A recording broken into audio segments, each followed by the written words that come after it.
आगे बढ़ते हैं और कुछ और स्टॉक्स और सेक्टर्स की बात करते हैं। एक सेक्टर है वो है कैपिटल गुड्स और उसमें एक कंपनी है थर्मैक्स। कॉन्फिडेंट कमेंट्री, ज़बरदस्त एग्जीक्यूशन हमने लास्ट कुछ क्वार्टर्स में देखा है। और अब हमारे साथ आशीष भंडारी, थर्मैक्स ग्रुप के एमडी एंड सीईओ जुड़ रहे हैं। आशीष, गुड मॉर्निंग, ईटीना स्वदेश पे स्वागत है। आज आप देख रहे होंगे सुबह सुबह कॉर्पोरेट इंडिया के पूरे एनवायरनमेंट में बड़ी नेगेटिवनेस है, बड़ा सेंटिमेंट ख़राब सा है। लेकिन जब मैं आपकी कमेंट्री आप या हमारे रिसर्च जो प्रोवाइड करते हैं आपके बारे में इनपुट्स वहाँ देखता हूँ तो मुझे बॉयंसी नज़र आती है। तो सबसे पहले ये बताइए कि ये इतनी बॉयंसी का कहाँ से आ रही है, ये आपके सेक्टर के लिए और आपके कंपनी के लिए इन पर्टिकुलरली विजिबिलिटी कितनी सुधर कैसे रही है? नमस्ते अजय, आपको भी और आपके सारे व्यूअर्स को भी। आई थिंक जो आप बॉयंसी की बात कर रहे हैं ये थर्मैक्स ही नहीं, पूरे देश में थोड़ी तरीके से बॉयंसी है। आप कहीं पे भी बाहर ट्रैवल करेंगे, रस्तों में कारें भरी हुई हैं, होटल्स भरे हुए हैं, फ्लाइट्स तो पूरी भरी हुई हैं। ये जो बेसिक साइंस है बॉयंसी की, जो कि पूरी इकोनॉमी की स्ट्रेंथ की बात करते हैं, वो पूरे भारत में ही देखने को मिल रही हैं। और जो बेसिक नंबर्स भी आ रहे हैं, जैसे मैन्युफैक्चरिंग इंडेक्स जो आ रहा है, overall blue collar jobs, white collar jobs का जो डेटा आ रहा है, और हम देखें इन सम सेंसेस में इवन जो ओवरऑल प्राइवेट क्रेडिट का भी टेक ऑफ है, ओवरऑल डेटा भी सजेस्ट कर रहा है कि बेसिक स्ट्रेंथ मार्केट में एटलीस्ट भारत में है।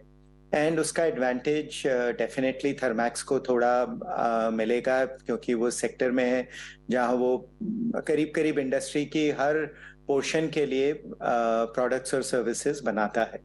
दूसरी बात ये है कि पूरे जो एनर्जी में जो मूव हो रहा है ग्रीन एनर्जी की तरफ, उससे भी थर्मैक्स को फायदा हो रहा है, क्योंकि जो हमारा पोर्टफोलियो है काफी कुछ वो तैयार है कस्टमर्स को हेल्प करने के लिए, जैसे कि वो अपना एनर्जी ट्रांजिशन के थ्रू जाते हैं। जैसे जैसे कोयले का यूज, थोड़ा कोयला घट नहीं रहा इंडिया में बिल्कुल, पर जहाँ पे बढ़ोतरी हो रही है पावर में, एनर्जी में, वो कोयले के बियॉन्ड जो बाकी सेक्टर्स हैं वहां पे हो रही है।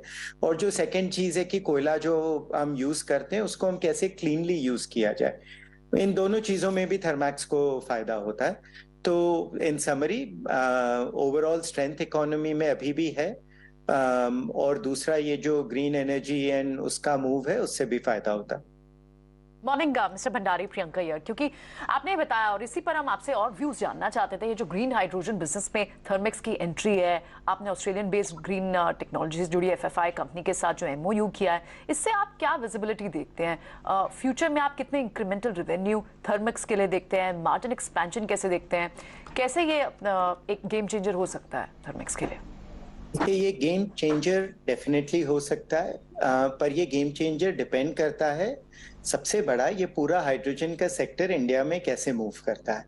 अगर आप देखेंगे यूएस और यूरोप में जो सबसे बड़े पॉलिसी चेंजेस आए हैं एनर्जी में, वो ग्रीन हाइड्रोजन सेक्टर को सपोर्ट करने के लिए आए हैं। यूएस में एक आईआरए जो इन्फ्लेशन रिडक्शन एक्ट है, नाम इन्फ्लेशन रिडक्शन एक्ट है, पर उसका जो सारे बड़े एलिमेंट्स हैं सब ग्रीन हाइड्रोजन और न्यू एनर्जी के सपोर्ट में आए हैं। यूरोप में भी जो सपोर्ट आ रहा है बहुत सिग्निफिकेंट है। उसके बाद अगर हम एशिया में देखें, चाइना ने बहुत ज्यादा बढ़ोतरी ले ली है इस ग्रीन हाइड्रोजन स्पेस में, पर इंडिया के पास एक बहुत बड़ी अपॉर्चुनिटी है टू बी अ लीडर, क्योंकि इंडिया ऑलरेडी एक बड़ा सेक्टर है जहां पे ग्रे हाइड्रोजन, जो कि हम कहते हैं ग्रे हाइड्रोजन, जो कि फॉसिल फ्यूल से जो हाइड्रोजन होता है वो हम ऑलरेडी यूज करते हैं। और काफी जो देश हैं जो अभी जिनमें एनर्जी ट्रांजिशन का सबसे बड़ा डिस्कशन चल रहा है, वो सब इंडिया की तरफ देख रहे हैं कि इंडिया क्या हाइड्रोजन के लिए एक्सपोर्ट डेस्टिनेशन भी, एक्सपोर्ट कंट्री भी बन सकता है। तो ये सब मिला मिला के इंडिया के पास एक बहुत बड़ी अपॉर्चुनिटी है इस सेक्टर में लीड लेने के लिए। पर वो लीड लेगा कि नहीं, वो अभी थोड़ा सा देखना है। एंड उसमें दो चीजें चाहिए। एक सबसे बड़ा जो है कि इंडिया के जो लोकल डोमेस्टिक सेक्टर्स हैं उन पे थोड़ा सा रिक्वायरमेंट कि वो मैंडेटरीली थोड़ा सा जो उनका, अगर वो से साल में 1 lakh ton green ammonia fertiliser plant use करता है, उसका 10% ग्रीन हाइड्रोजन से आना चाहिए या ग्रीन अमोनिया होना चाहिए। ये रिक्वायरमेंट है ताकि हम लोकल इंडस्ट्री को किक ऑफ कर सकें। अगर ये मैंडेटरी रिक्वायरमेंट्स नहीं आएंगी तो लोकल इंडस्ट्री धीरे धीरे टेक ऑफ करेगी। तो first we are looking for ये मैंडेटरी रिक्वायरमेंट्स जो कि एक्सपेक्टेड है गवर्नमेंट से। बहुत पॉलिसी डिस्कशंस भी हो रही हैं। एक वाइट पेपर डेवलप्ड है जो कि एक एम्पावर्ड पैनल उस पर रिकमेंडेशंस देगा, ये जल्दी होना चाहिए। दूसरा जो पीएलआई है इलेक्ट्रोलाइजर के लिए, वो बहुत ही जल्दी आनी चाहिए और इस पीएलआई के टर्म्स भी जल्दी करने चाहिए। It will both of these things को इंडिया में से बहुत फायदा होगा। तो पहले ये सबसे बड़ी ये चीज है कि थर्मैक्स को फायदा होगा कि नहीं, कि ये पूरा सेक्टर टेक ऑफ करेगा कि नहीं। और हमारे ओपिनियन से ये सेक्टर बहुत इंपॉर्टेंट है देश के लिए, इसलिए हम अभी से एंटर कर रहे हैं। पर फ्यूचर क्या है वो पूरी तरीके से सर्टेनिटी के साथ बताना अभी मुश्किल है। ठीक है आशीष, जो भी आप बात कर रहे हैं ये आप देखिए, गवर्नमेंट अपने हिसाब से सोचेगी समझेगी और जैसे बात रखेगी वैसे रखेगी, लेकिन आपकी भी कुछ प्लानिंग होगी जो आपने ड्राइंग रूम से की होंगी कि हाँ भाई ठीक है हम इतना बजट एलोकेट कर सकते हैं या स्टार्टिंग में इतना रखेंगे बाद में इतना बढ़ा देंगे। ऐसा कुछ आप फैक्चुअल डाटा के बेसिस पर हमको बता पाए तो? जी बिल्कुल, बहुत कैलकुलेशंस हैं इंटरनली। जो दो चीजें जो हम कह सकते हैं जिसमें हमने काम किया है और फंड्स एलोकेट किए हैं, सबसे पहले इंटरनली एक हाइड्रोजन टीम क्रिएट करना और एक कैपेबिलिटी क्रिएट करना जिससे कि हम हाइड्रोजन प्रोजेक्ट्स की ईपीसी कर सकते हैं। वो हमने इंटरनल एक टीम सेटअप का वो हमने कंफर्म कर दिया है और ऑलरेडी इनिशिएट भी कर दिया है एक पूरी सेपरेट टीम क्रिएशन का। दूसरी बात है, ये इलेक्ट्रोलाइजर मैन्युफैक्चरिंग के लिए हमने बजट एलोकेट किया हुआ है, पर ये बजट इस साल नहीं अगले साल जरूरत होगी।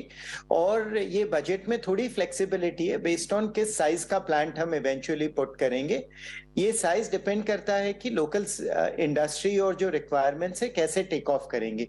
इसीलिए ये जो अभी साइन किया है ये एमओयू है। इसके बाद हमें कहाँ पे प्लांट सेटअप करना है, कितना बड़ा प्लांट सेटअप करना है, क्या बेनिफिट्स मिलेंगे स्टेट गवर्नमेंट से, क्या पीएलआई आएगा, तो ये सारी 3-4 चीजें जो कि वेरिएबल हैं उन पे काम होगा, पर ये काम अभी से शुरू हो जाएगा। सो ये दो चीजों के लिए जो बजट्स और जो अमाउंट्स हैं वो ऑलरेडी हमने बोर्ड के थ्रू सैंक्शन कर लिए हैं और प्रिपेयर्ड हैं। एक थर्ड एलिमेंट भी है जिसके लिए भी थोड़े इंटरनल अजम्पशंस हैं, पर थोड़ा जल्दी है ये अजम्पशन शेयर करने के लिए। अगले 1 साल में आप कॉन्स्टेंटली मूव्स देखते रहेंगे इस सेक्टर में। ओके ठीक है आशीष से बहुत बहुत शुक्रिया, थैंक यू वेरी मच, आपने समय निकाला, अच्छा लगा आपसे बातचीत करके। आपने सरकार से भी एक व्यू पॉइंट रखा है और दूसरा अपनी कंपनी का भी रोड मैप हमको आगे क्लियर किया है, खासकर ग्रीन एनर्जी को लेकर। बहुत शुक्रिया, थैंक यू वेरी मच। आगे बढ़ते हैं, एक काम और करते हैं, जरा टेक्निकल चेकआउट और कर लेते हैं थर्मैक्स के शेयर का, फिर मिस्टर बसीन हमारे साथ जुड़ जाएंगे। थर्मैक्स एक बार चेक कर लीजिए आप। खुश, ये 13 रुपये नीचे है, वैसे शेयर ठीक है, अच्छा वेल्थ क्रिएट करके दी है रिसेंटली इसने। बिल्कुल, ओवरऑल सेटअप काफी पॉजिटिव है। फ्रेश लॉन्ग पोजीशंस भी इनिशिएट करते हैं, slightly off the highs, but again a good entry point. यहाँ पे आप फ्रेश एंट्री लें। 2130 के जो लेवल्स हैं इनको अपना स्टॉप लॉस बना के चले। पहला टारगेट आपके लिए 2250 एंड जो दूसरा टारगेट है ये 2350 का निकल के आ रहा है। तो पोजिशनली आप इसमें बने रहिए, अच्छा खासा ट्रेड है, मोमेंटम है, एग्जिस्टिंग पोजिशन हो तो राइड करके चले। ठीक है, चलिए अब आगे बढ़ते हैं और हम हमारे साथ संजीव